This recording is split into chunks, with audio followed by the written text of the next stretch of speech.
కీర్తనల గ్రంథం 18వ కీర్తన 21వ చరణం. 21వ చరణం. థ్యాంక్ యూ మా. నాతో కలిసి చెప్పండి. యెహోవా మార్గములను నేను అనుసరించుచున్నాను, భక్తిహీనుడనై నేను నా దేవుని విడిచిన వాడను కాను. ఈ కీర్తన 18వ కీర్తన. 150 కీర్తనల్లో ఇది 18వ కీర్తన అంటంతో దావీదు గారు ప్రారంభంలో రాశారేమో అని అనుకుంటాం. ఇది ప్రారంభంలో రాసిన కీర్తన కాదు. శత్రువుల చేతిలో నుండి, రాజైన సౌలు చేతిలో నుండి, ఎన్నో అపాయాలలో నుంచి దావీదును తప్పించిన తర్వాత, కొన్ని సంవత్సరాల విశ్వాస యాత్ర చేసిన తర్వాత కొంతమంది భక్తులు అంటారు, దావీదు వృద్ధాప్యంలో ఈ కీర్తన రాశాడు అంటాడు. అప్పటికి దావీదు వల్ల తప్పు జరగల. అంటే ఇంచుమించు 50-55 సంవత్సరాల వయసులో దావీదు గారు ఈ కీర్తన రాశాడు. 55 సంవత్సరాలు దేవుని వెంబడించిన దావీదు గారు తన స్వీయ ఆత్మీయ జీవితాన్ని గురించి స్టేట్మెంట్ ఇస్తున్నాడు. ఏమని? యెహోవా మార్గములను నేను అనుసరించుచున్నాను. నా మార్గాన్ని నేను అనుసరించట్లా. లోకంలో రకరకాల మార్గాలు ఉన్నాయి, ఆ మార్గాలను నేను అనుసరించట్లా. నేను యెహోవా మార్గమును అనుసరించుచున్నాను, భక్తిహీనుడనై నా దేవుని విడిచిన వాడను కాను అంటాడు. ఒకసారి నా వైపు చూడండి. 55 సంవత్సరాల వృద్ధుడు తన ఆత్మీయ జీవితాన్ని గురించి మాట్లాడుతూ అంటాడు, నేను భక్తిహీనుడనై నా దేవునిని విడిచిన వాడను కాదు. గతంలో నేను ఎప్పుడు దేవుని విడిచిపెట్టలేదయ్యా. చిన్నతనంలో విడిచిపెట్టలా. నాకు యవ్వన వయసు వచ్చిందే, రంగుల ప్రపంచాన్ని చూపించే వయసు వచ్చిందే, లోకానికి ఆకర్షితులయ్యే యవ్వన వయసు వచ్చిందే. నా యవ్వన వయసులో కూడా నా దేవుని విడిచిపెట్టలా. ఇప్పుడు నేను వృద్ధున్నయ్యా. టిల్ డేట్, ఈరోజు వరకు భక్తిహీనుడనై నా దేవుని మార్గాన్ని నేను ఎన్నడూ విడిచిపెట్టలా అంటాడు. తమ్ముడు, నిన్ను ఒక మాట అడుగుతా. దావీదు అన్న మాట నువ్వు అనగలవా? నేను ఎక్కడ విడిచిపెట్టలేదయ్యా. కాలేజీకి వెళ్ళినప్పుడు కానీ, డ్యూటీకి వెళ్ళినప్పుడు కానీ, యవ్వన వయసులో కానీ, బాల్య దినాల్లో కానీ, ఇప్పుడు నడి వయసుకు వచ్చా, నా నడి వయసులో కానీ, నా 40 సంవత్సరాల ఆత్మీయ జీవితంలో, నా 30 సంవత్సరాల ఆత్మీయ జీవితంలో, నా 15 సంవత్సరాల ఆత్మీయ జీవితంలో, నా 50 సంవత్సరాల ఆత్మీయ జీవితంలో నేనెన్నడూ నా దేవుని విడిచిన వాడును కాదు. నిన్ను గూర్చి మాట చెప్పగలవా? నిన్ను గూర్చి మాట చెప్పగలవా? నేను ఎన్నడూ నా దేవుని విడిచిపెట్టలేదయ్యా, నా దేవుని వెంబడిస్తూ వచ్చా, ఎన్నడూ విడిచిపెట్టలేదని తన ఆధ్యాత్మిక జీవితాన్ని గురించి తాను సాక్ష్యం చెప్తున్నాడు. నా ప్రార్థన, ఈ వాక్యం వింటున్న ప్రతి బిడ్డ దావీదు నోట తన స్వీయ అనుభవాన్ని గురించి ఏ సాక్ష్యం చెప్పాడో అలాంటి సాక్ష్యం నీ నోట దేవుడుంచునుగాక, నీ నోట దేవుడుంచునుగాక. ఒకవేళ గడిచిన దినాల్లో దేవుని విడిచిన వాడిగా బ్రతికేవేమో, దేవుని మార్గాన్ని విడిచిన వాడిగా బ్రతికేవేమో. ఈరోజు అడుగు, ఈ రోజు నుండి నీ మార్గాన్ని విడిచిపెట్టినయ్యా, నీ త్రోవను విడిచిపెట్టినయ్యా, నీ అడుగుజాడలను వెంబడిస్తూ బ్రతుకుతానయ్యా, నిన్ను విడిచిపెట్టిన వాడిగా నేను బ్రతకనయ్యా. నా ప్రభు బిడ్డలారా, ప్రభువును విడిచిపెట్టకుండా ప్రభువును హత్తుకుంటే ఒక విచిత్రం తెలుసా? యేసుక్రీస్తు వారు చెప్తూ ఇలా అంటారు, నేను ద్రాక్షావల్లిని, మీరు నాలో తీగలో. తీగ ద్రాక్షావల్లి నేను నిల్చుంటే బహుగా ఫలిస్తుంది. ఒకవేళ తీగ ద్రాక్షావల్లికి వేరై సపరేట్గా ఉంటే ఆ తీగ ఎండిపోద్ది. మానవ భాషలో చెప్పాలంటే, అమ్మా, దేవునికి మనకు ఉన్న సంబంధం ఎలాంటిదో తెలుసా? ఆయన చెట్టు లాంటి వాడు, మనం కొమ్మల లాంటి వాళ్ళం. కొమ్మగా ఉన్న నీవు చెట్టు అయి ఉన్న దేవునిలో నిలిస్తే కొమ్మకు కావలసిన ప్రతిదీ చెట్టు సరఫరా చేస్తుందే. కొమ్మకు కావలసిన నీరు, కొమ్మకు కావలసిన ఖనిజ పదార్థాలు, కొమ్మకు కావలసిన లవణ పదార్థాలు, ఆ కొమ్మ బ్రతకటానికి కావలసిన ప్రతిదీ కొమ్మ సంపాదించుకోదు. ఆ కొమ్మకు కావలసిన ప్రతిదీ ఏది సరఫరా చేస్తుంది? చెట్టే సరఫరా చేస్తుంది. నేనంట, క్రీస్తులో నువ్వు నిలిచుంటే క్రీస్తులో నువ్వు బ్రతికితే సావైనా బ్రతికైనా నీతోనే యేసయ్యా. మేలైనా కీడైనా నిన్ను కలిగి బ్రతుకుతా యేసయ్యా. నిన్ను విడిచిపెట్టి నేను బ్రతకనే యేసయ్యా. నిన్ను ఆనుకొని నిన్ను హత్తుకొని బ్రతుకుతాను యేసయ్యా అని యేసయ్యను హత్తుకొని బ్రతుకు. భూమి మీద నువ్వు సుఖంగా బ్రతకటానికి ఏమి కావాలో ప్రతిదీ దేవుడే నీకు సరఫరా చేస్తూ ఉంటాడు. దేవుడే నీకు సహాయం చేస్తూ ఉంటాడు. ఒకసారి చూడండి, కొమ్మను చూసాం, నా వైపు చూడండి, కొమ్మను చూసాం. కొమ్మ ఎట్లా ఉంటుంది? పచ్చగా ఉంటుంది. ఆ కొమ్మ నిండా ఏముంటాయి? ఆకులు ఉంటాయి, అంతేనా? ఆ కొమ్మ నిండా పూత, కాయలు, ఫలాలు విరగగాసి ఆ కొమ్మ వేలాడబడుతుంది. ఎందుకు? చెట్టులో ఉంది కాబట్టి. చెప్పాలి. ఆ ఫలాలు బరువెక్కైపోయి ఆ బరువు మోయలేక కొమ్మ వేలాడుతూ ఉంటుంది. నేను అడుగుతా, కొమ్మ కొమ్మ ఇంత పచ్చగా ఎందుకున్నావే? కొమ్మ కొమ్మ నేను నిండా ఇంత పూత ఎందుకు వచ్చిందే?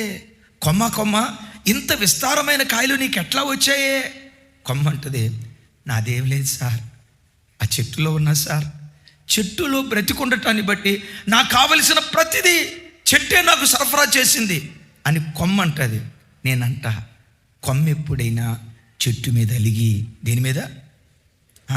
మళ్ళీ ఇదొక సెక్షను. కొమ్మ ఎప్పుడైనా చెట్టు మీద అలిగి, నాకు స్వేచ్ఛ ఉండాలిగా, పద్దాకలు ఈ చెట్టును పట్టుకొని ఉండాలంటే ఎట్టా? నాకు కూడా స్వేచ్ఛ ఉండాలి కదని ఎప్పుడైనా కొమ్మ చెట్టు మీద అలిగి చెట్టులో నుంచి వేరైపోతే ఏం జరిగిద్దో తెలుసా? పచ్చదనం కోల్పోయి, ఆకులన్నీ రాలిపోయి, పూతంతా రాలిపోయి, ఫలాలన్నీ రాలిపోయి, ఆ పచ్చటి కొమ్మ ఎండిపోయి చివరికి ఏమైపోద్దో తెలుసా? పొయ్యిలో పెట్టుకునే కర్రలాగా మారిపోద్ది. కొమ్మ కొమ్మ ఎందుకు ఎండిపోయావు? ఎందుకు ఫలాలు రాలిపోయాయి? పొయ్యిలో పెట్టుకునే కర్రగా ఎందుకు మారిపోయావు? చెట్టులో నుంచి వేరైపోయాను. క్రైస్తవ జనమా, క్రీస్తులో నుంచి నువ్వు వేరైతే, క్రీస్తు మార్గాన్ని విడిచిపెడితే, ఈ సత్య మార్గాన్ని, పవిత్ర నిర్దోషమైన మార్గాన్ని విడిచిపెట్టి, నాకు స్వేచ్ఛ కావాలి, నేను స్వేచ్ఛగా బ్రతకాలి, నాకు తాగుడు కావాలి, దొరలవాట్లు కావాలి, పేకాట కావాలి, నేను స్వేచ్ఛగా బ్రతకాలని క్రీస్తులో నుంచి వేరే స్వేచ్ఛను కోరుకున్నావా? బ్రతుకు ఎండిపోతుంది. నయోమి, నీ పేరుకున్న అర్థం ఏంటమ్మా? మధురం. మరి మధురంగా ఉన్న నీ బ్రతుకు ఎందుకు మారాయిపోయిందమ్మా? బెత్లెహేములో ఉన్న దేవుని విడిచిపెట్టి మోయాబు దేశానికి వెళ్ళా. నా దేవుని విడిచిపెట్టి వెళ్ళిపోవటాన్ని బట్టి నా బ్రతుకు ఎండిపోయింది. నన్ను నయోమి అనకండి. ఏమనమంటుంది? నేను అడుగుతా, నయోమి నీ బ్రతుకు ఎందుకు మారాయిపోయింది? దావీదుకి ఇవన్నీ తెలిసే, నేను భక్తిహీనుడనై నా దేవునిని విడిచిన వాడను కాను. పెద్దగా చెప్దాం ఆమేనని. ఇంకోసారి చెప్దాం. అంటే దేవుని విడవకుండా ఉండటం అంటే ఏంటి? యేసుప్రభు ఫోటో ఒకటి పెట్టుకుని ఆ చెయ్యి, ఆ ఫోటోని ఇట్లా చేతితో పట్టుకోవటమేనా? నో. దేవునిని విడవకుండా ఉండటం అంటే ఏంటో తెలుసా? ఆయన మార్గంలో నడవటమే దేవుని విడవకుండా ఉండటం. అక్కడ అంటాడు కదా, చూడండి 18వ కీర్తన దాకా మనం చదువుకున్నాం కదా, 21వ వచనం.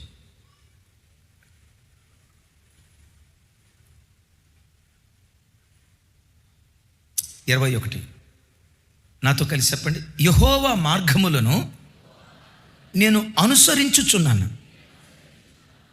భక్తిహీనుడనై నా దేవుని విడిచిన వాడను కాను. ఇప్పుడు నా వైపు చూడండి. నేను నా దేవుని విడిచిన వాడను అంటే దేవుని విడవకుండా ఉండటం అంటే ఏంటి? పైన అంటాడు కదా, యెహోవా మార్గములను అనుసరించుచున్నాను. దైవజనమా, విలువైన సందేశం శ్రద్ధగా వింటున్నారు. చూడండి. దేవుని విడవకుండా ఉండటం అంటే ఏంటంటే ఆయన మార్గాన్ని అనుసరించటమే దేవుని విడవకుండా ఉండటం. ఆమేన్. ఎవరు దేవుని మార్గాన్ని విడుస్తారో తెలుసా? భక్తిహీనులు. నేను భక్తిహీనుడనై నా దేవునిని విడిచిన వాడను కాదు. మంచిది. అసలు దేవుని మార్గం ఎలాంటిది? లోకంలో ఉన్న మార్గాలు ఎలాంటివి? ఈ మార్గంలో నడిచేటప్పుడు ప్రయాణం ఎలా సాగుతుంది? విలువైన మాట. దేవుని మార్గం ఎలాంటిది? లోకంలో ఉన్న మార్గాలు ఎలాంటివి? టక చెప్తాను. లోకపు మార్గం జారత్వంతో కూడుకున్న మార్గం. లోకపు మార్గాలు కయ్యను వంటి మార్గాలు. లోకపు మార్గాలు బిలాము వంటి మార్గాలు. లోకంలో ఉన్న మార్గాలు కోరహు వంటి మార్గాలు. అంటాడు దావీదు, నేను జార మార్గంలో నడవను, బిలాము మార్గంలో నడవను, కోరహు మార్గంలో నడవను. వింటున్నారా? కయ్యూను మార్గంలో నడవను. ఆ మార్గాలు ఉన్నాయా? చూడండి, యోధా పత్రిక మొదటి అధ్యాయం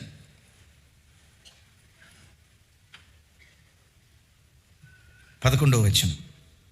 ఒకటే అధ్యాయం కదా. అయ్యో, పెద్దగా అయ్యో వారికి శ్రమ, వారు కయ్యూను నడిచిన మార్గమును నడిచిరి, బహుమానము పొందవలెనని బిలాము నడిచిన తప్పుడు త్రోవలో ఆతృతగా పరిగెత్తిరి. కోరహు చేసినట్లు తిరస్కారము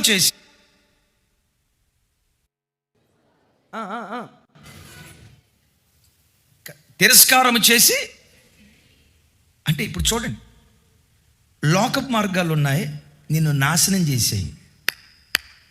నా దేవుని మార్గం నిన్ను బ్రతికించే మార్గం, నిన్ను నిలవబెట్టే మార్గం, ఇంతకంటే విశేషంగా నిన్ను పరలోకానికి చేర్చే జీవ మార్గం ఈ మార్గం. లోకంలో ఎన్నో మార్గాలు ఉన్నాయి. మరలా అంట, నీకు ఇష్టమైన మార్గాలు కొన్ని ఉన్నాయి, నువ్వు కోరుకునే మార్గాలు కొన్ని ఉన్నాయి, నీ మనస్సు ఆశపడే మార్గాలు కొన్ని ఉన్నాయి, నీ శరీరం కోరుకునే మార్గాలు కొన్ని ఉన్నాయి. ఈ మార్గాలన్నిటిలో ఏముందో తెలుసా? నాశనం, పతనం, మరణం, దుఃఖం, శ్రమ, కన్నీళ్లు, ఆవేదన, ఆర్తధ్వని ఈ మార్గాల్లో ఉన్నాయి. అద్భుతం తెలుసా? నా దేవుని మార్గంలో కారపు మెతుకులు తిన్న సంతోషంగా బ్రతికే కృప ఈ మార్గంలో దేవుడు దాచిపెట్టొచ్చాడు. పెద్దగా చెప్తాం ఆమేన్. అయితే బిడ్డలారా, ఇక్కడ గమనించండి, ఈ మార్గంలోకి వచ్చిన తర్వాత ఇది విశాలమైన మార్గం కాదు. నోరు తెరవాలి అందరూ. ఇది విశాలమైన మార్గం కాదు, ఇది ఇరుకైన మార్గం. అనేక మంది ఈ మార్గం గుండా వెళ్ళాలనుకుంటారు, కానీ వెళ్ళాలనుకునేది అనేకులు, వెళ్ళేది మాత్రం కొద్దిమందే. ఎందుకో తెలుసా? ఈ మార్గం గుండా వెళ్ళేటప్పుడు ఎన్నో పోరాటాలు, ఎన్నో అపాయాలు, ఎన్నో శోధనలు, ఎన్నో ప్రతికూల పరిస్థితులు, ఎన్నో వ్యతిరేకతలు. మీకు తెలుసా, సినిమాకి వెళ్ళాలనుకున్నప్పుడు ఏమీ ఆటంకం ఉండదు. అవునంటారా కాదంటారా? మీకెక్కడ తెలిసి ఈ సంగతి? అంటే ఎప్పుడో అనుకున్నట్టున్నారు. సినిమాకి వెళ్ళాలంటే ఆటంకం ఉండదు. దేవుని మందిరానికి రావాలనుకోండి, దేవుని కొరకు బ్రతకాలనుకోండి, దేవుని మార్గంలో నడవాలంటే ఎన్నో ఆటంకాలు.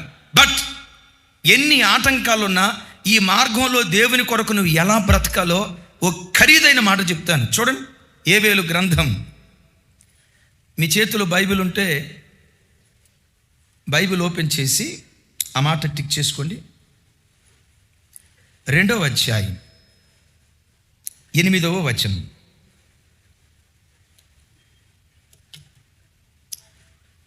ఒకదాని మీద ఒకటి త్రొక్కులాడక అవన్నీ చక్కగా పోవుచున్నవి, ఆయుధములు మీద పడినను అవి త్రోవ విడువవు. అంటే ఈ త్రోవలో వెళ్ళేటప్పుడు ఏం పడతాయి మీద? అరే చెప్పండి సార్, ఈ త్రోవ సాఫీ అయిన త్రోవ అంటారా, పోరాటాలతో కూడుకున్న త్రోవ అంటారా, ఇది విశాలమైన త్రోవ అంటారా, ఇరుకైన త్రోవ అంటారా? నోరు తెరిచి చెప్పాలి. ఇది ఇరుకైన త్రోవే.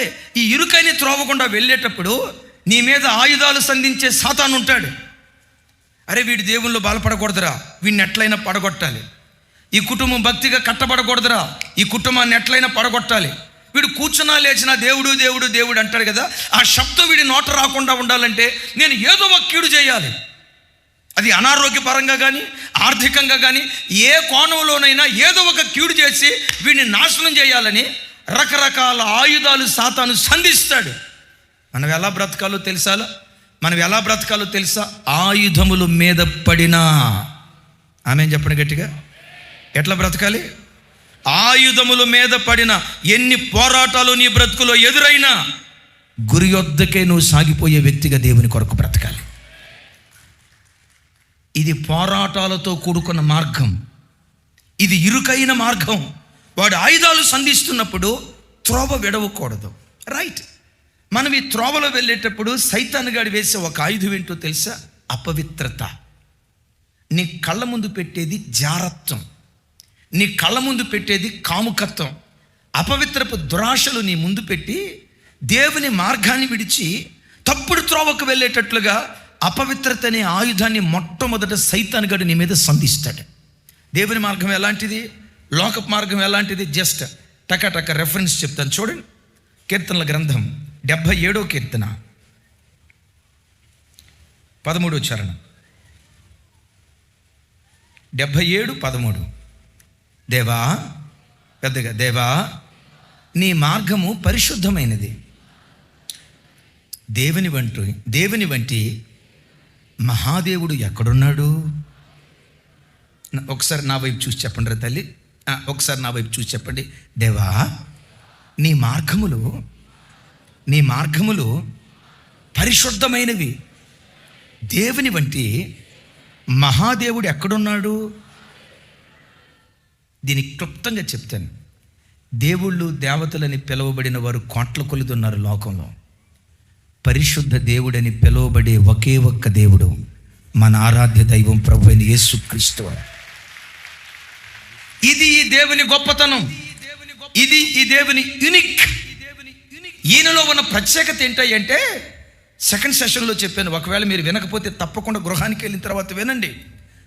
దేవుడు పరలోకంలో అత్యున్నతమైన సింహాసనం మీద ఆసీనుడై ఉన్నప్పుడు ఆ దేవుణ్ణి ఆరాధించడానికి చుట్టూత కోటాను కోట్ల దేవదూతలు ఉన్నారు. అనండి ఒకసారి. ఈ కోటాను కోట్ల దేవదూతలు ఎలా ఉన్నారో తెలుసా? ఆ దేవదూతలు సంపూర్ణ సౌందర్యం కలిగిన వాళ్ళు. అందం అంటేనే దేవదూతలది. విన్నారా? ఒక్కొక్క దేవదూత అందానికి ప్రత్యేకంగా నిలవబడింది. అలాంటి అందమైన దేవదూతలు కోట్ల కొలది చుట్టూతో ఉన్న నా దేవుని మనసులో ఇంత పవిత్రత కూడా రాల. కీర్తనలో ఒక చోట రాసి ఉంటుంది, పరిశుద్ధుల సభలో ఆయన భీకరుడు. అనండి. పాపమును చూడలేని నిష్కలంకమైన కన్నులు గలవాడు. ఏమండి, అదేదో పరలోకంలో ఆ దేవదూతతో ఈ దేవదూతతో కామ విలాపాలు జరిగించిన దరిద్రుడు కాదు ఈయన. అపవిత్రమైన కార్యాలు జరిగించిన దేవుడు కాదు ఈయన. ఈయన మనస్సులో కూడా పాపం రాకుండా కోటాను కోట్ల దేవదూతలు పరలోకంలో ఉన్న అందానికి సౌందర్యానికి ప్రతీకగా ఉన్న ఇంత కూడా శోధించబడలా. ఆ దేవదూతలు ఆ దేవుడిని చూసి ఏమంటాయో తెలుసా? సైన్యములకు అధిపతికి యెహోవా పరిశుద్ధుడు, సైన్యములకు అధిపతికి యెహోవా పరిశుద్ధుడు, సైన్యములకు అధిపతికి యెహోవా పరిశుద్ధుడని గాన ప్రతిగానాలు చేస్తూ ఆరాధించారు. అందుకని ఈ కీర్తనకర్త ఏమంటాడు తెలుసా? దేవా నీ వంటి దేవుడు ఎవరున్నారు? వేల్పులలో నువ్వు మహనీయుడవు, పరిశుద్ధతను బట్టి నువ్వు పూజ్యుడవు. నా ప్రభు బిడ్డలారా, ఆయన పరిశుద్ధుడు గనుక ఆయన ఏర్పరిచిన మార్గం కూడా, నోరు తెరవాలి, ఆయన పరిశుద్ధుడు గనుక ఆయన ఏర్పరిచిన మార్గం కూడా. ఎందుకు ఆయన మార్గం పరిశుద్ధమైనది? ఈ మార్గాన్ని స్థాపించిన దేవుడు పరిశుద్ధుడు గనుక. మీరు ప్రపంచంలో ఎక్కడికైనా వెళ్ళండి, ఈ దేవుని దగ్గరికి రండి, మీకు ఆరోగ్యం వస్తుంది చెప్పేవాళ్ళు చాలామంది ఉన్నారు. ఈ దేవుని దగ్గరికి వెళ్ళండి, మీ పంటలు బాగా పండుతాయి అని చెప్పేవాళ్ళు ఉన్నారు. ఈ దేవుని దగ్గరికి వెళ్ళండి, మీకు చదువు వస్తుంది అని చెప్పేవాళ్ళు ఉన్నారు. ప్రపంచంలో ఎక్కడైనా ఈ దేవుని దగ్గరికి రండి, మీకు పరిశుద్ధత దొరుకుతుంది. ఈ దేవుని దగ్గరికి రండి, తాగుబోతులు మారుతారు. ఈ దేవుని దగ్గరికి రండి, తిరుగుబోతులు మారుతారు. ఈ దేవుని దగ్గరికి రండి, వ్యభిచారులు మారుతారు. ఈ దేవుని దగ్గరికి రండి, దొంగలను దొరగా మారుస్తాడు అని చెప్పే దేవుడు ఎవరైనా ఉన్నారంటే వన్ అండ్ ఓన్లీ ఆయనే నజరేయుడైన యేసుక్రీస్తు ప్రభువు.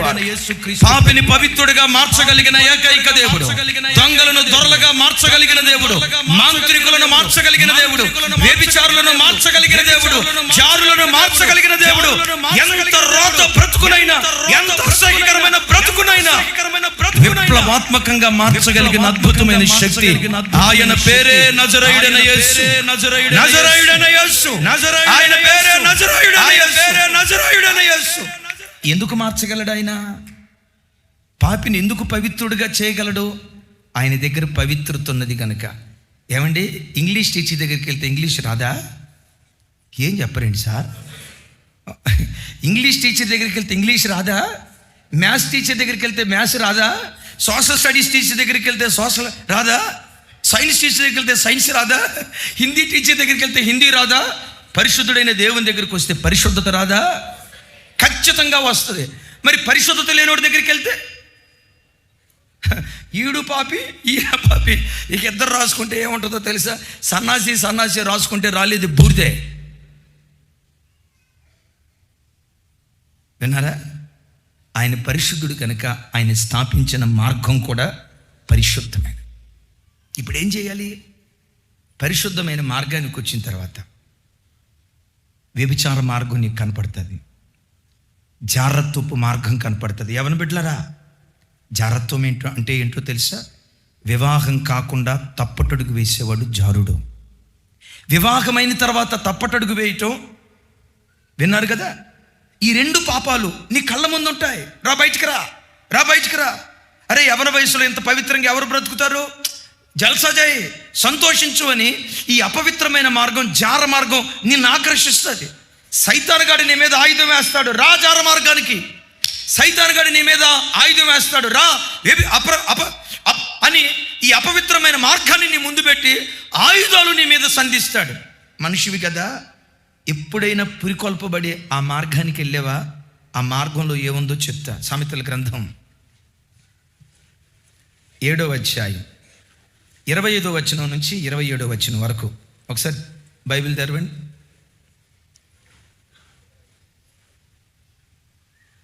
నాతో కలిసి. జార స్త్రీ మార్గముల తట్టు నీ మనస్సు తొలగనీయకము. విన్నారా ఈ మాట? నాతో కలిసి. జార స్త్రీ మార్గముల తట్టు నీ మనసు తిరగనీయకము. దారి తప్పి అది నడుచు త్రోవలోకి పోకుము. ఎట్లా కూడా పోకూడదంట? దారి తప్పి. కొన్నిసార్లు తెలియక దారి తప్పుతాను చూసారు. వరే బాబు, పొరపాటున దారి తప్పి కూడా ఆ మార్గంలోకి వెళ్ళొద్దు. ఏమి సార్, జారత్వపు మార్గంలో ఎంజాయ్మెంట్ ఉంటుందంటారుగా, సంతోషం ఉంటుందంటారుగా, సుఖం ఉంటుందంటారు కదా. సుఖం లేదా? చూడండి 26వ వచనంలో చెప్తాడు, అది గాయపరిచి పడద్రోసిన వారు అనేకులు, అది చంపిన వారు లెక్కలేనంత మంది. బాబోయ్ తమ్ముడా, ఏమైనా భయం అనిపించిందా? గాయపరిచింది కొందరినే, చంపింది అనేకులను.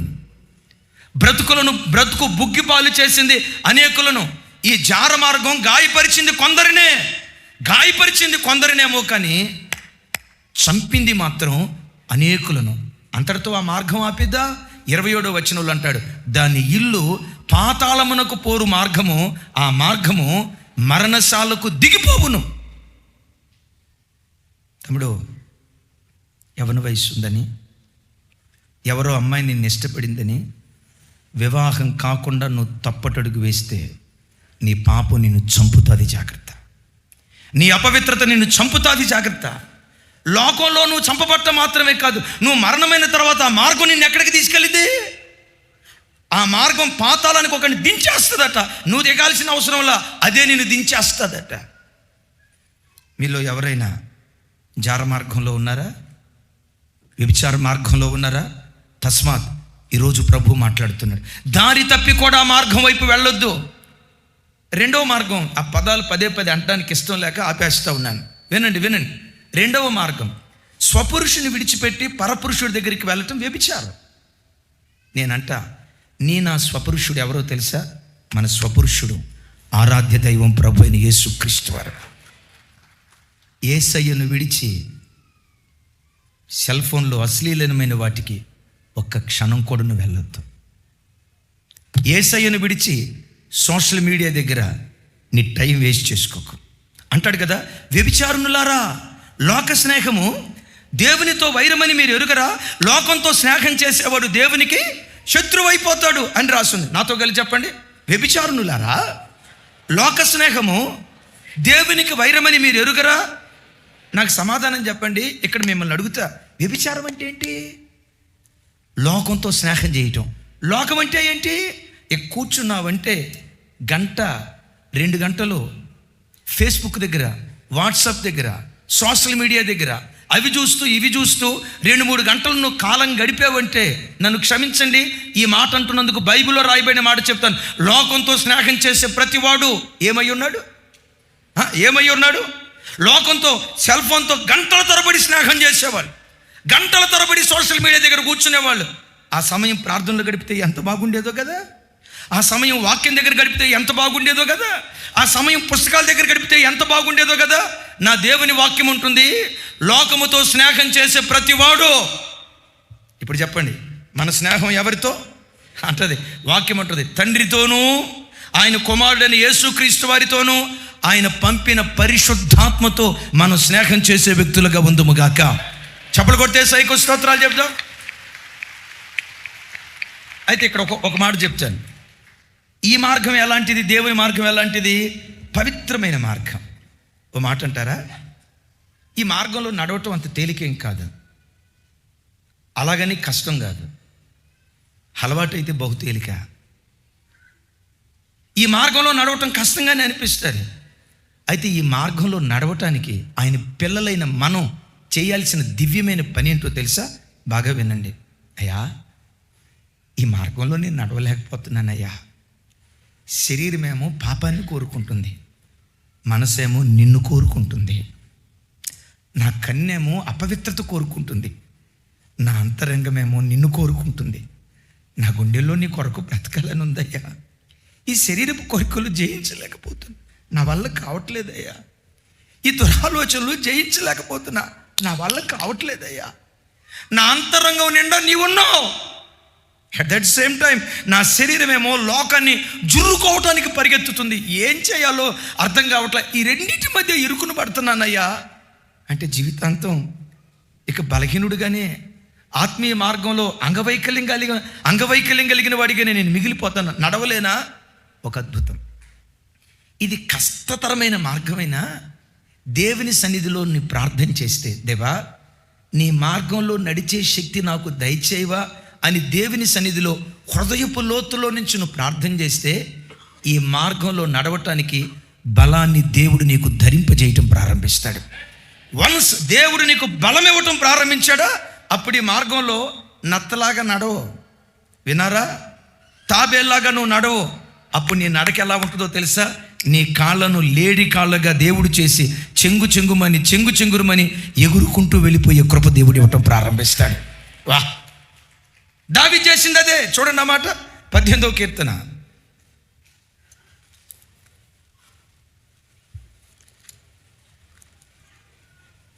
32వ కీర్తన 32వ చరణం.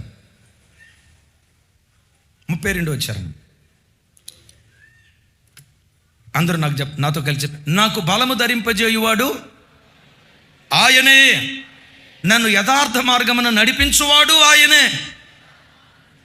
33 ఆయన నా కాళ్ళను జింక కాళ్ళ వలె చేయుచున్నాడు, ఎత్తైన స్థలం మీద నన్ను నిలుపుచున్నాడు. చప్పలు కొడుతూ స్తోత్రాలు చెప్దాం. ఈ మాట మన అందరి జీవితాల్లో దేవుడు స్థిరపరచునుగాక. ఈ కీర్తన మన ఒక్కొక్కరి నోట దేవుడు ఉంచునుగాక. ఈ కీర్తన పాడే కృప ప్రతి బిడ్డకు దయగల దేవుడిచ్చునుగాక. దేవుడిచ్చేటట్లు మరోసారి చేతులెత్తి చప్పలు కొడుతూ నోరు తెరిచి స్తోత్రాలు చెప్దాం. దేవా నాకు కృప దయచేయి, దేవా నాకు కృప దయచేయి. నోరు తెరిచి దేవా నాకు కృప దయచేయి, దేవా నాకు కృప దయచేయి. రైట్. ఇది పోరాట భూమి, ఇది యుద్ధ భూమి. యుద్ధం చేయాలంటే బలహీనుడు యుద్ధం చేయలేడు. ఎవరు చేయగలుగుతారు? ఏ బలం? రక్తమాంసముల వలన కలిగిన బలం కాదు, దైవ బలం. దావీదు అంటాడు, యుద్ధమునకు నాకు బలము ధరింపజేయువాడు యెహోవాయే. విన్నారా? ఆ తర్వాత ఒక చోట అంటాడు ఇదే కీర్తనలో, యుద్ధమునకు నాకు బలము ధరింపజేయువాడు. అదే ఉంచుతున్నా, యుద్ధమునకు నాకు బలము ధరింపజేయువాడు. ఈ ఆత్మీయ జీవితం ఏంటి? ఒక యుద్ధం. సైతానుగాడు ప్రతిసారి ఆయుధాలు వేస్తాడు. జారత్వం అనే ఆయుధం, అపవిత్రత అనే ఆయుధం, యవనాచలనే ఆయుధం, రకరకాల ఆయుధాలు నీ మీద సంధిస్తాడు. వాడితో నువ్వు పోరాడాలి. యుద్ధం చేయాలంటే చెప్పండి, నీకేం కావాలి? యుద్ధం చేయటానికి కావలసిన బలం దేవుడే నీకు ధరింపజేస్తాడు. ఆయన ధరింపజేశాడా? ఈ యథార్థమైన మార్గంలో చూడండి, యథార్థమైన మార్గంలో నత్తలాగా నువ్వు నడవు, తాబేలులాగా నువ్వు నడవు, ఏనుగులాగా నువ్వు నడవు. ఎట్లా నడుస్తావో తెలుసా? జింక పాదాలు వంటి పాదాలు కలిగి ఈ పవిత్రమైన మార్గంలో దూసుకుంటూ వెళ్ళిపోతావు. అలా నడుస్తూ ఎక్కడ కూర్చుంటావో తెలుసా? ఎత్తైన స్థలములో దేవుడు నన్ను నిలవజేయుచున్నాడు. మీలో ఎవరైనా బ్రతకలేని ఆశ ఉన్న బ్రతకలేని స్థితిలో ఉంటే ఓ మాట అడుగుతారా? అయ్యా, ఈ ఆత్మీయ జీవితంలో శత్రువును పోరాడటానికి నాకు బలం దయచేవా? యథార్థ మార్గంలో నడవటానికి నాకు కృప దయచేవా? అయ్యా, ఈ మార్గంలో నడిచేటప్పుడు జింకలాగా నా పాదాలు నా వైపు చూడాలి, దుప్పిలాగా నా పాదాలు ఈ మార్గంలో చకా నడుచుకుంటా వెళ్ళిపోవాలి. ఇది నాకు భారంగా అనిపించకూడదు. అబ్బా, పద్దాకలు ఇట్లా బ్రతకాలా, ఎంత నిష్టగా, ఇది నాకు భారంగా అనిపించకూడదు. జింకలాగా ఈ యాత్రలో సాగిపోయే శక్తి, బలం దేవుడు మనకు అనుగ్రహించును గాక. ఇప్పుడు చెప్పండి, లోక మార్గం ఎలాంటిదో చెప్పాను, దేవుని మార్గం ఎలాంటిది? నీ మార్గము పవిత్రమైనది, నీ మార్గము యథార్థమైనది. దేవుని మార్గం ఎలాంటిది? ఇందాక చెప్పాను. లోకంలో కయ్యూను మార్గం ఉంది. చెప్పండి, చెప్పాలి. కయ్యూను మార్గంలో మీకేం కనపడింది? ద్వేషం, అసూయ, కలహం, కొట్లాట, రక్తపాతం కయ్యూను మార్గంలో కనపడింది. విన్నారా? ఇప్పుడు నాకు సమాధానం చెప్పండి టక్కమని. కయ్యూను మార్గంలో ఏం కనపడింది? ద్వేషం, అసూయ, రక్తపాతం, చివరికి హత్య కయ్యూను మార్గంలో ఉంది. కయ్యూను ఎవరిని చంపాడు? హేబేలు ఎవరు? ఏమండి, వాళ్ళ సొంత తమ్ముణ్ణి చంపిన నరహంతకుడు కయ్యూను. బిడ్లారా, లోకంలో ఉన్న మార్గాలు ఎలాంటివంటే, నువ్వు ఒకటంటే నేను 10 అంట. నువ్వు ఒక చదివితే 10, 100 చదువు అమ్మా, వద్దాను దేవుడు. నువ్వు ఒక చదివితే నేను 10 ఆకులు చదువుతా. కీడు చేసావా, ప్రతి కీడు చేస్తా. దూషించావా, ప్రతిగా దూషిస్తా. నాకు నష్టం చేసావా, నీకు తిరిగి నష్టం చేస్తా. ప్రతీకారముతో రగిలిపోయే మార్గం లోకపు మార్గం. క్రీస్తు మార్గం ఎలాంటిదో తెలుసా? కీడు చేసిన వాడికి కీడు చేయకుండా, కీడును కీడుతో కాకుండా కీడును మేలుతో జయించు. ఎవడైనా నిన్ను ఒక చెంప మీద కొడితే 2వ చెంప కూడా చూపించు. ఎవడైనా నిన్ను దూషించాడా, ఎవడైనా నిన్ను శపించాడా, నిన్ను దూషించి శపించిన వాడిని చేతులెత్తి నువ్వు ఆశీర్వదించు. ఏమండి, అసలు ఈ మార్గానికి అపోస్తుడైన పౌలు వారు ఎలాంటి టైటిల్ పెట్టాడో తెలుసా? ఆ మాట చదివినప్పుడు నా హృదయం ఉప్పొంగుతూ వచ్చింది. ఈ దేవుని మార్గాన్ని గురించి ఒక అద్భుతమైన టైటిల్ పౌలు గారు చెప్పారు. లోకంలో చాలా మార్గాలు ఉన్నాయి, ఈ మార్గంలో ఉన్న ప్రత్యేకత ఏంటో ఓ ప్రత్యేకమైన పదం పౌలు గారు చెప్పారు. నా వైపు చూడండి. ఆ పదం మీలో ఎవరికైనా తెలిస్తే టకమని చెప్పండి. అన్న, పౌలు గారు రాసిన పత్రిక 1, 2 చాలా ఉన్నాయి కదా, కొంచెం క్లూ ఇస్తారా అని అంటారా? కొరింథీయులకు రాసిన మొదటి పత్రిక. సత్యవాది గారు, కొరింథీయులకు రాసిన మొదటి పత్రికలో అంటాడు, తమ్ముడా, ఇప్పుడు నువ్వు బైబిల్ చూస్తే కాదు తమ్ముడా, నా వైపు చూడు. సరే, కొరింథీయులకు రాసిన మొదటి పత్రిక 13వ అధ్యాయంలో అంటాడు. 13వ అధ్యాయం ముగింపులో ఏమంటాడో తెలుసా? సర్వోత్తమమైన మార్గమును మీకు తెలియజేయుచున్నాను. మీకు ఏమనిపించలేదు ఆ మాట చెప్పినప్పుడు? ఏ మార్గం అంట? సరే చూడండి, చూసిన తర్వాత అది బైబిల్లో ఉందో లేదో మాకు డౌట్ ఉందన్నాడు. చూస్తున్నారు. కొరింథీయులకు రాసిన మొదటి పత్రిక 12వ అధ్యాయం 31వ వచనం.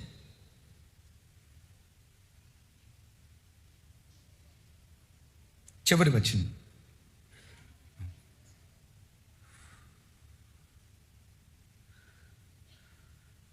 అద్భుతం చూడండి. కృపావరములలో శ్రేష్టమైన వాటిని ఆసక్తితో అపేక్షించుడి, ఇదియుగాక సర్వోత్తమమైన మార్గమును మీకు తెలియచేయుచున్నాను. పెద్దగా చెప్పండి. చివరి మాట చెప్పండి. సర్వోత్తమమైన మార్గమును తెలియజేయుచున్నాను. మార్గం ఉంది, ఉత్తమమైన మార్గం ఉంది. ఈ ఉత్తమాలన్నిటిలో ఈ క్రైస్తవ మార్గం సర్వోత్తమమైనటువంటి మార్గం. లోకంలో చాలా మార్గాలు ఉన్నాయి. ఆయా మతాల వారు ఆయా మార్గాలను స్థాపించుకుంటూ వెళ్ళారు. ప్రపంచంలో ఎన్ని మార్గాలున్నా అన్ని మార్గాలలో సర్వోత్తమమైన మార్గం యేసుక్రీస్తు వారు ఏర్పరిచిన ఈ దివ్యమైనటువంటి మార్గం. పౌలు ఇచ్చిన స్టేట్మెంట్ చూడండి. ఇది ఉత్తమమైన మార్గం అయ్యా, వెంబడించండి అని అల్లా. ఇది మంచి మార్గం అయ్యా, వెంబడించండి అని అల్లా. ఒరి బాబో, ఉత్తమమైన మార్గాలు చాలా ఉన్నాయి, మంచి మార్గాలు చాలా ఉన్నాయి.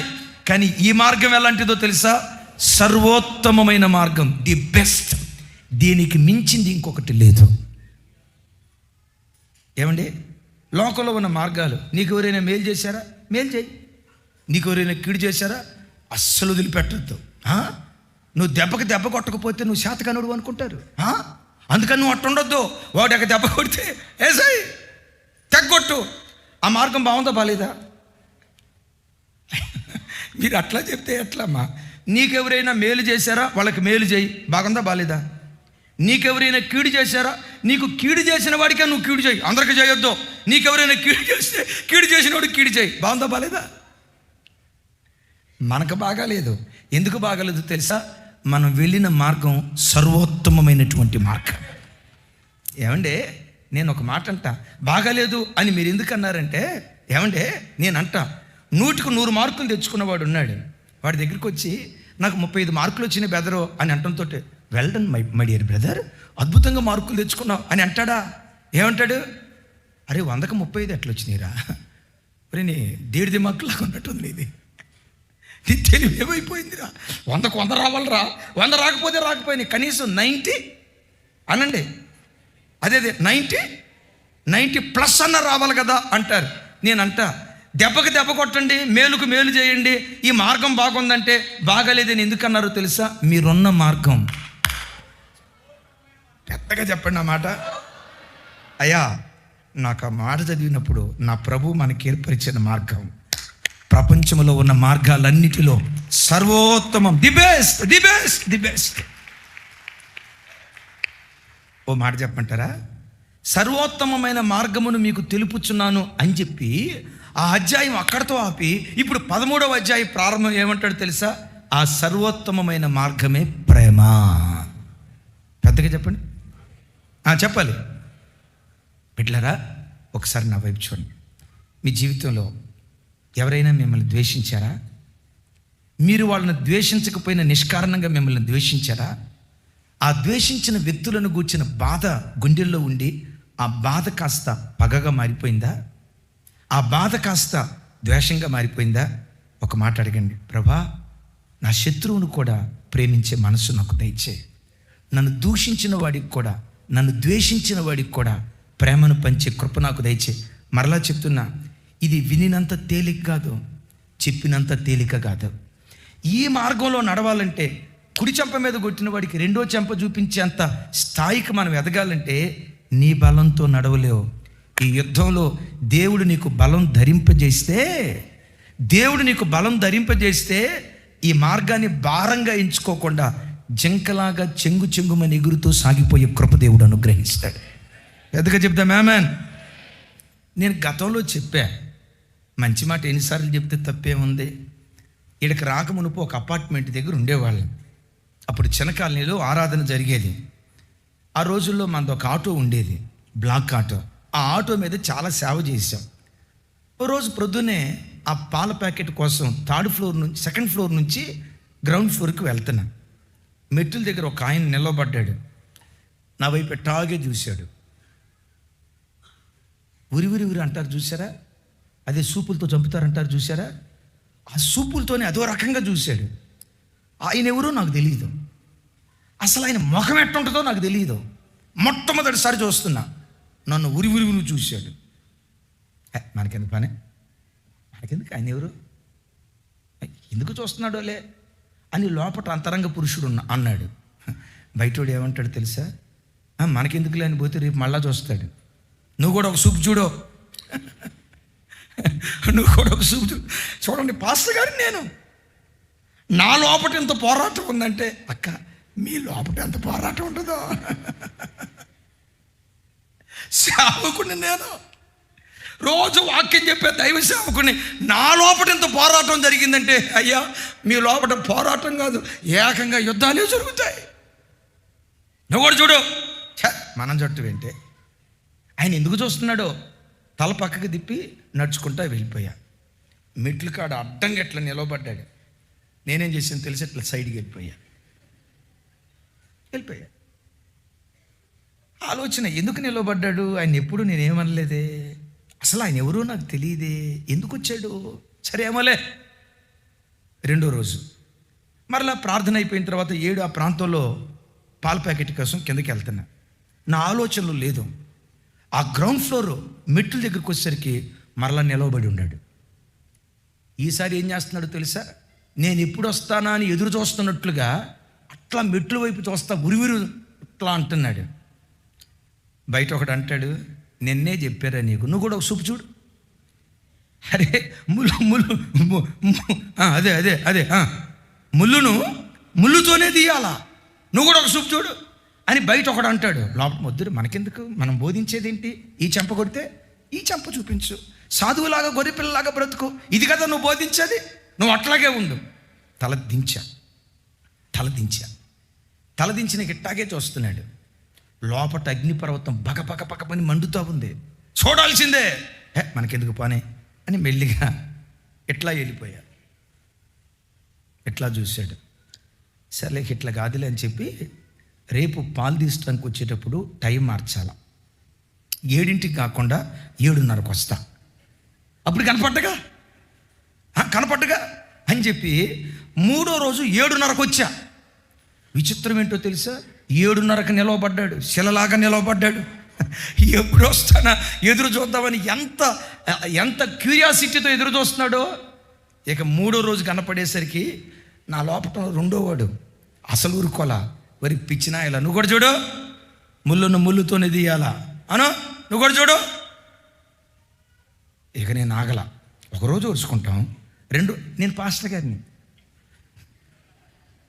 నేను మీతో చెప్పే మాట, నా లోపటే ఇంత పోరాటం జరిగిందంటే ఆ రోజుల్లో, అక్క మీ లోపట యుద్ధమే జరిగింది అక్క, మీరు ఫస్ట్ బాల్కే అవుట్. విన్నారా? ఎంత పోరాటం జరిగి 3వ రోజు ఏం చేసింది తెలుసా? ఆయన కింద నిలవబడి ఉంటే నేను మెట్ల మీద నిలబడి నేను కూడా ఉరివిరు చూస్తా. అది ఎట్టా చూడాలో మనకు రాకపోయినా తెచ్చుకొని నేర్చుకొని ఉరివిరు చూస్తా, పళ్ళు పటమని కొరికా. ఇట్లా అన్నాడు. లోపట ఇంకొకటి అంటాడు, అది దీనికి మందు. వెళ్ళిపోయా. పాల ప్యాకెట్ తెచ్చుకున్నా. కార్యక్రమాలు అయిపోయినాయి. 10:30 ఆ ప్రాంతంలో విజిటింగ్కి వెళ్దామని ఆటో దగ్గరికి వచ్చి, ఇక ఆటో తీసుకుని వెళ్ళబోదామని ఆటో దగ్గరికి వచ్చా. విచిత్రం ఏంటో తెలుసా? హెడ్లైట్ పగలగొట్టుంది, సైడ్ గ్లాసులు పగలగొట్టున్నాయి. చివరికి ఆ హెడ్లైట్ గుడ్డోడైపోయినట్టు అయిపోయింది. ఏమిట్టయిపోయింది? అరే రాత్రి నేను పెట్టేటప్పుడు ఉంది కదా, ఆటో ఎక్కడ దెబ్బతినలేదు కదా, ఏమైంది అని. ఆ రోజుల్లో పేద బ్రతుకులు, చిల్లర పైసలు ఏరుకునే పరిస్థితి, ఎక్కడే చిల్లర ఉందని ఏరుకునే పరిస్థితి. ఇది రిపేర్ చేయాలంటే దరిదాపుగా 2-3 వేలు అయిపోతాయి. ఎట్లా పగిలిపోయిందిరా ఇదని నేను కంగారు పడతా బాతో అటు ఇటు చూస్తూ ఉంటే మావాడు అక్కడ నిలబడి,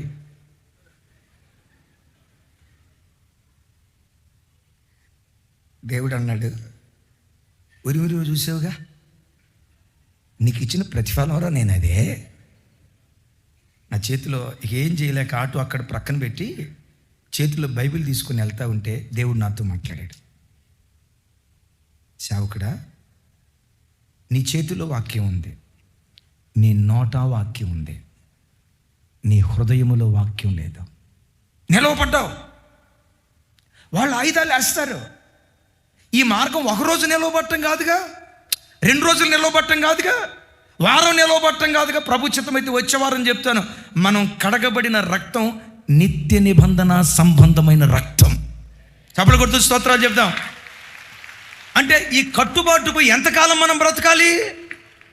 అయ్యో మీకు అర్థం కాలేదని నేను చెప్పిన మాట. ఈ కట్టుబాటుకి ఎంతకాలం బ్రతకాలి? ఒక వారం కాదు, ఒక నెల కాదు, 40 రోజులు కాదు, నిత్యము అప్ టు లాస్ట్, చనిపోయే ఆఖరి క్షణం వరకు నువ్వు బోధించావు. బోధ బాగుంది, నీ చేతిలో వాక్యం ఉంది, నీ హృదయంలో వాక్యం లేదు. దేవుడు నన్ను గద్దించాడు. మరి ప్రభా అట్లా చూస్తే ఎట్లా? మనుషులం కదా. వద్దురా, కీడుకు ప్రతి కీడు కాదు, దోషణకు ప్రతి దోషణ కాదు, శపించు, నీ చేతులు ఎత్తి దీవించు. సరే, 4వ రోజు యథావిధిగా 7 గంటలకి పాల ప్యాకెట్ కోసం బయలుదేరా. సరిగ్గా మెట్ల కాడికి వచ్చేసరికి మా వాడు నిలవబడి ఉన్నాడు. యేసు ప్రభు నా పక్కన ఉంటాడు అనేది ఎంత ఖచ్చితమో,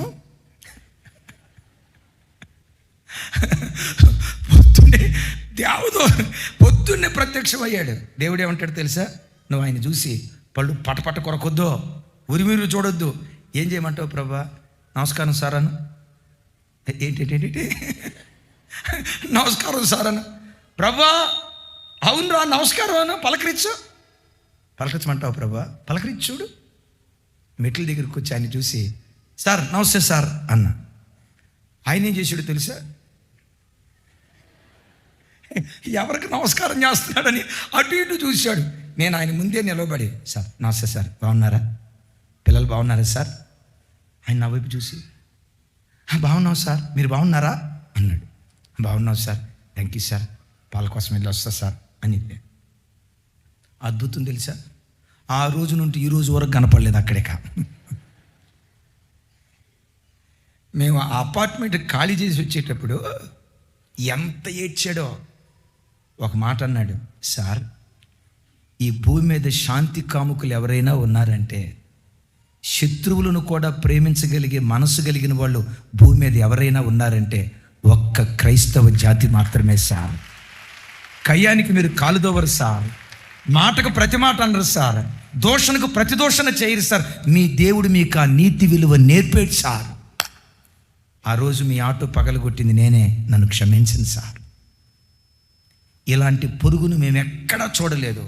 బయలుదేరి వచ్చేటప్పుడు సాక్ష్యం చెప్పాడు. చప్పట్లు కొట్టారు, అద్భుతం అన్నారు. కానీ నడవటం కష్టం. వాడు ఆయుధాలు వేస్తాడు. ఈ ఆయుధాలు వేసేటప్పుడు మీరు నేను చేయాల్సింది ఒక్కటే, దేవా ఈ మార్గంలో నడవటానికి నాకు బలం ఇవ్వవా? యుద్ధమునకు బలము ధరింపజేయువాడవు నీవే, వాక్యం అంటుంది కదా, నాకు బలం దయచేయ్యా అని దేవుని బలాన్ని పొందుకుంటే ఈ మార్గంలో అవలేలగా పరిగెత్తుకుంటూ వెళ్ళే కృప దేవుడు అనుగ్రహిస్తాడు. అందరం చేతులు ఏసయ్యకు స్తోత్రాలు చెప్దాం. గట్టిగా ఆమేన్. మూడవ మార్గం నేను ముగిస్తున్నాను. బిలాము మార్గం అనండి. ఇంకోసారి చెప్పండి. బిలాము మార్గం ఎలాంటిది అంటే, బహుమానం కొరకై దుర్నీతి మార్గాన్ని వెంబడించిన మార్గం. క్రొత్త నిబంధనలో కూడా ఒక బిలాము ఉన్నాడు. చూడండి ఆ మాట, అపోస్తలుల కార్యాలు 13వ అధ్యాయం 10వ వచనం. 13:10.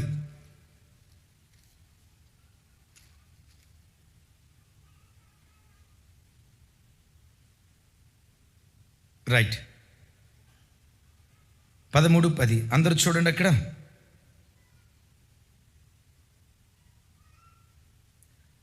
అతన్ని తేరి చూచి సమస్త కపటముతోనూ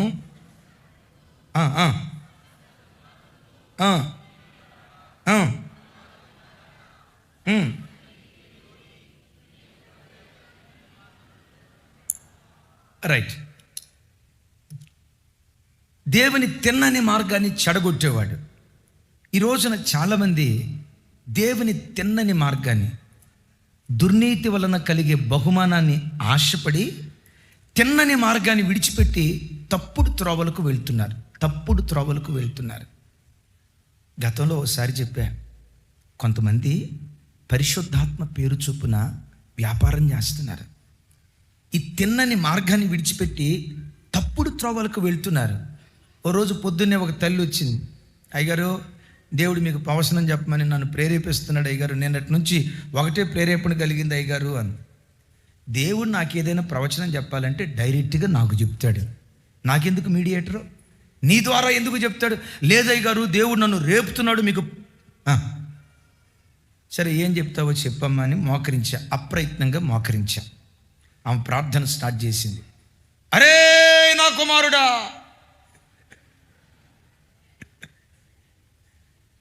నా గుండె పగిలిపోయినంత పని అయిపోయింది. ఆ పిలిపినప్పటి నుంచి నేను కళ్ళు మూస్తే ఒట్టు. అంతకు మునుపు నా ఫీలింగ్ ఏంటో తెలుసా? నేను చాలా ధైర్యవంతుడే. మనం చాలా ధైర్యవంతులు అని అనుకునేవాడిని. ఆ రోజు తెలిసింది నాకు ఏంటో తెలుసా, ఈడు నంబర్ 1 పిరిగినాయాలని ఆ రోజు తెలిసింది. ఇక ఆ స్వత నేను కళ్ళు మూయలా. ఏం చెప్తుందా అని చూసా. ఏమందో తెలుసా, రే నా కుమారుడా, నా దాసురాలు ఊరకే రాలేదురా, నేనే పంపించాను రా, రాకు దక్కట్లా, నేనే పంపించాను, నా కుమార్తె నేనే పంపించాను రా. నా అట్లాగని ప్రవచనం తప్పు కాదు అమ్మో, దర్శనం తప్పు కాదు, ప్రవక్తల ప్రవచనాల మూలంగా లేఖనాలు రాయబడ్డాయి. అయితే ఈ ప్రవచనం వాక్యానుసారమో కాదో ఆ వివేచన శక్తి ప్రజల్లో లేకపోతే ఈ దుర్నీతి పరుల చేతిలో పడి తిన్నని మార్గం వక్ర మార్గంగా మారిపోయే ప్రమాదం ఉంది. విన్నారు ఇక్కడ? సరే ఏం చెప్తాదా అని వింటా ఉన్నా. నా కుమారుడా, నా దాసురాలు నేనే పంపించాను రా, ఊరక రాలేదురా, నా దాసురాలు చాలా అవసరతలో ఉందరా, నీకు తెలియదా సంగతి, నా దాసురాలు చాలా ఇబ్బందిలో ఉంది, వెళ్ళేటప్పుడు ఒడి చేతితో పంపించొద్దు, 5,000 రూపాయలు కానుకిచ్చి పంపించు. ఇదే యెహోవా వాక్కు.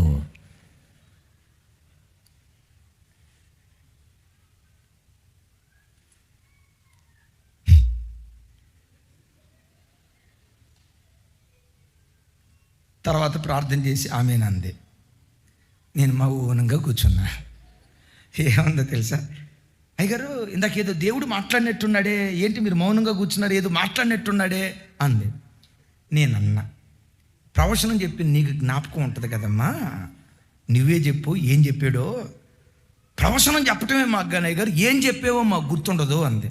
నేనన్నా, అమ్మా మెల్లిగా మాట్లాడే మాటలైతే నాకు బాగా వినపడతాయి, పెద్దగా మాట్లాడిన మాటలు అస్సలు వినపడవమ్మా, నువ్వు పెద్దగా అరిసేవు కదా నాకు వినపడలేదమ్మా అన్న. అట్టయ్య గారు దేవుడు చెప్పిన ప్రవచనం మరిచిపోతే అట్ట, ఆగు నేను గుర్తుకు తెచ్చుకుంటాను ఆగు అని 2-3 నిమిషాల తర్వాత అదే 5,000 అన్నాడే దేవుడు, అదే ఏదో 5,000 అన్నాడే. నేను అన్నా, నా దగ్గరికి ఏ సేవకుడు వచ్చినా నాకు తినటానికి లేని రోజుల్లో కూడా నేను చెప్తున్న మాటకు నా దేవుడు సాక్షి. మా దగ్గరికి వచ్చిన సేవకుని ఒట్టి చేతులతో పంపిన జ్ఞాపకం లేదు. దానికి మించి నా పేద స్థితిలో నా కష్ట స్థితిలో నా శక్తికి మించి కానుకిచ్చిన జ్ఞాపకాలు ఉన్నాయి. ఆ రోజుల్లోనే సేవకులు వస్తే 500, 1,000 రూపాయలు కానుక ఇవ్వకుండా ఏమి లేని స్థితిలో వచ్చినా ఏ సేవకుని ఒట్టి చేతులతో పంపలా. నేనన్నా, నీకు మాత్రం పొరపాటున పైసా ఇవ్వను. ఎందుకో తెలుసా, పరిశుద్ధాత్మ ముసుగులో వ్యాపారం చేస్తున్నావు, దేవుని తిన్నని మార్గాన్ని తప్పుడు త్రోవలకు తీసుకెళ్తున్నావు. దేవుడు దీన్ని సహించడు. నా ప్రభు బిడ్డలారా, దుర్నీతి వలన కలిగే బహుమానాన్ని ఆశించి బిలాము తప్పుడు త్రోవలకు వెళుతూ ఉన్నాడు. ఏ బిడ్డ తప్పుడు త్రోవలకు వెళ్ళేవారిగా ఉండకుందురుగాక. నువ్వు బ్రతికే చోట అంటారు, అమ్మా ఎంతకాలం ఆ కంపెనీలో పనిచేస్తావు, నీ అందాన్ని నమ్ముకుంటే డబ్బు వస్తుంది, పిల్లల్ని చదివించుకోవచ్చు, అపార్ట్మెంట్ కొనవచ్చు, ఇదిగో ఈ మార్గం గుండా వెళ్ళని కొంతమంది బిలాము మార్గాన్ని నీకు చూపిస్తారు, శరీరాన్ని నమ్ముకునే మార్గం చూపిస్తారు, వ్యభిచార వృత్తిలోకి దిగే మార్గాన్ని చూపిస్తారు, అందాన్ని అమ్ముకొని డబ్బు సంపాదించే మార్గాన్ని చూపిస్తారు. సుమీ, ఇది నీతి కలిగిన మార్గం, ఇది పవిత్రమైన మార్గం, ఇది యథార్థమైన మార్గం. డబ్బు సంపాదించడానికి వక్ర త్రోవలకు వెళ్ళకో. నీతియుక్తమైన కష్టార్జితంతో, నీతియుక్తమైన నీ సంపాదనతో కారపు మెతుకులు పెట్టి నీ పిల్లల్ని పోషించిన రేపు వాళ్ళు గొప్ప ప్రయోజకులు అవుతారు. నీతి మాలిన డబ్బుతో నువ్వు పిల్లల్ని చదివిస్తే వాళ్ళు ప్రయోజకులు కారు. సుమి, విన్నారు ఈ మాట? దుర్నీతి వలన కలిగే బహుమానం కొరకు మనము పరిగెత్తదు. రైట్? ఆఖరి మాట చెప్తాను. చివరి మాట ఏమంటాడంటే, కోరహు అనండి. కోరహు ఎవరో తెలుసా? తిరుగుబాటుదారుడు. దేని మీద? నాయకుడి మీద తిరుగుబాటు చేశాడు. నా మాట వింటున్నారా? ముగిస్తున్నా. నాయకుడి మాట మీద చెప్పండి, తిరుగుబాటు చేశాడు. అమ్మా నా వైపు చూడండి. సంఘానికి దేవుడు సంఘాన్ని చక్కగా నిర్వహించడానికి మీకు ఒక నాయకులు, సేవకులుగా మమ్మల్ని ఇచ్చాడు. నాయకత్వం ఏది చెప్పిందో నాయకత్వానికి లోబడండి. నాయకుడు లేని చోట జనులు కట్టడి లేక తిరుగుతారట. నాయకత్వం లేకపోతే ప్రజలు చెడిపోతారట. జీవితంలో ఏదైనా చేసేటప్పుడు ఇది మంచా చెడా మీకు అర్థం కానప్పుడు నాయకులుగా మా దగ్గరికి రండి. అక్క ఇదేం చేయాలి, అమ్మాయి పెద్దమ్మాయి మనం చేయొచ్చా అడగండి, ఈ మనం చేయొచ్చా అడగండి, ఈ పెళ్ళిళ్ళప్పుడు ఇవేవో ఉంటాయి కదా ఇవి చేయొచ్చా అడగండి. అడగండి. మీరు ఆత్మీయులైతే ఏది దాచుకోకుండా మీకు వివరిస్తాం. ఏది మంచో ఏది చెడో మీకు తెలియచేస్తాం. నాయకత్వానికి అప్పగించుకుని నాయకుని అడుగుజాడల్లో నడవండి. మీ పిల్లలు దీవించబడతారు. పెద్దగా చెప్దాం ఆమెన్. పెద్దగా చెప్దాం amen. At that same time యవ్వన బిడ్డలారా, అమ్మని నీకు నాయకురాలిగా ఇచ్చాడు, నాన్నను నాయకుడిగా దేవుడిచ్చాడు. నాన్న నాయకత్వాన్ని, అమ్మ నాయకత్వాన్ని ఎప్పుడు తిరుగుబాటు చేయొద్దు. ఎప్పుడు తిరుగుబాటు చేయొద్దు. ఏ యవ్వన బిడ్డలైతే తల్లిదండ్రులకు విధేయులుగా బ్రతుకుతారో, మా నాన్న, మా అమ్మ, నన్ను కన్న మా అమ్మ, మా నాన్న, అయ్యో వీళ్ళకు తిరుగుబాటు చేయటవా, నాకెంత చక్కని బట్ట కొనిపించాడే నాన్న బనియన్ చూడు, రంధ్రాలు పడి ఉంటాయి. నాన్న కంపెనీలో పనిచేసేటప్పుడు వెళ్ళి చూడు. నేను ఒకసారి సేవ ప్రారంభ దినాల్లో రాజమోహన్ గారు వెల్డింగ్ కంపెనీలో పనిచేసేటప్పుడు ఒకరోజు అన్న దగ్గరికి వెళ్ళారు. ఆయన మన సంఘ పెద్ద, చాలా మంచి వ్యక్తిత్వం కలిగిన వాడు. నేను ఆయన చూసి అనుకునేవాడిని, ఎంత పెద్ద ఉద్యోగం వల్లే, ఎంత గొప్పగా బ్రతుకుతున్నాడు వల్లే. అఫ్కోర్స్ గొప్పగానే బ్రతుకుతున్నాడు అని అనుకుంటూ ఉండేవాడిని. సడన్గా నాకు ఒక పని ఉండి వాళ్ళ కంపెనీకి వెళ్ళాల్సి వచ్చింది. వాళ్ళ కంపెనీకి వెళ్తే ఆయన చేసే పని వెల్డింగ్. ఇప్పటికీ ఆయన ఇమేజ్ నా కళ్ళ ముందు ఉంది. వెల్డింగ్ చేసి ఆ మైలైపోయిన బట్టలో, రంధ్రాలు పడిన బట్టలో వెల్డింగ్ చేసేటప్పుడు ఆ స్పార్క్ వచ్చి ఆ చొక్కా మీద పడి కాలినటువంటి అనుభవాలు, ఆ ఇనుము, ఆ తుప్పంతా బట్ట కంటిపోతే అసలు ఆయన చూసి, మీకు తెలుసా, ఒక నిమిషం పాటు ఏడ్చా. దేవా, కుటుంబం కోసం ఈ తండ్రి ఎంత కష్టపడుతున్నాడా, ఎంత ప్రయాసపడుతున్నాడా, ఎంత చెమటోడుస్తున్నాడా, రెక్కల ముక్కలు చేసుకొని ఎంత ప్రయాసపడుతున్నాడా. ఆయన్ని చూసి ఇప్పటికీ, ఇది జరిగి దరిదాపుగా 20 సంవత్సరాలు అయిపోయింది. 20 సంవత్సరాల క్రితం ఇప్పటికీ నాకు గుర్తుంది. ఒక రాజమోహన్ గారే కాదు, అమ్మా మీ నాన్న కెమికల్ ఫ్యాక్టరీలో ఎంత కష్టపడుతున్నాడో చూడు. ఆ కెమికల్ గాలి పీల్చుకొని ఊపిరితిత్తులు పాడైపోయినా, నా కూతుర్ని కార్పొరేట్ స్కూల్లో, నా కూతుర్ని కార్పొరేట్ కాలేజీలో, నా కొడుకుని కార్పొరేట్ స్కూల్లో, వాళ్ళు కారపు మెతుకులు తిని ఒక 100 రూపాయలతో వస్తా ఉంటే ఒక బిర్యానీ కనపడితే తినాలని నాన్నకు అనిపిస్తుంది. బిర్యానీ తిందాం. కానీ ఆ తండ్రి తన కోరిక ఎట్లా చంపుకుంటాడో తెలుసా? ఈ 100 రూపాయలతో నేను బిర్యానీ తింటే నా ఒక్కడి కడిపే కదా నిండేది. ఈ 100 రూపాయలతో ఒక అరకిలో చికెన్ తీసుకొని వెళ్తే నా కొడుకు తింటాడు, నా కూతురు తింటుంది, నా భార్య తింటుంది, నలుగురు తింటాం. తన ఆశ చంపుకొని, నేను కన్న తండ్రి నీ కొరకు ఎంత కష్టపడుతున్నాడు, నేను కన్న తల్లి నీ కొరకు ఎంత కష్టపడుతున్నారు. వాళ్ళ కష్టాన్ని ఎప్పుడు మర్చిపోవద్దయ్యా. వాళ్ళ కష్టాన్ని ఎప్పుడు మర్చిపోవద్దు. వాళ్ళ కష్టాన్ని కళ్ళ ముందు పెట్టుకొని, ఈ తండ్రి రుణం నేను ఎట్లా తీర్చుకోవాలి, ఈ అమ్మ రుణం నేను ఎట్లా తీర్చుకోవాలి, వీళ్ళకి నేను ఏం చేస్తే వీళ్ళ రుణం తీర్చుకోగలను, వీళ్ళకి నేను ప్రతిగా ఏమి ఇవ్వగలిగితే వీళ్ళ రుణాన్ని తీర్చుకోగలనని ఆ కృతజ్ఞత భావం, ఆ వినయ భావం నీకుంటే పెంట కుప్పల మీద నుండి లేవనెత్తి శిఖరాల మీద దేవుడు కూర్చోబెడతాడు. పెద్దగా చెప్దాం ఆమేనని. శిఖరాల మీద దేవుడు కూర్చోబెడతాడు. ఎందుకు క్రైస్తవ్యానికి కోరహ మనసు ఉండకూడదు, తిరుగుబాటు మనసు ఉండకూడదు? ఎందుకు మన విధేయులుగా బ్రతకాలి? ఆఖరి మాట చెప్పి నేను ప్రార్థన చేస్తాను. చాలా ఉన్నాయి కానీ సమయం అయిపోయింది కనుక 22వ అధ్యాయం సామెతల గ్రంథం 22వ అధ్యాయం 4వ వచనం.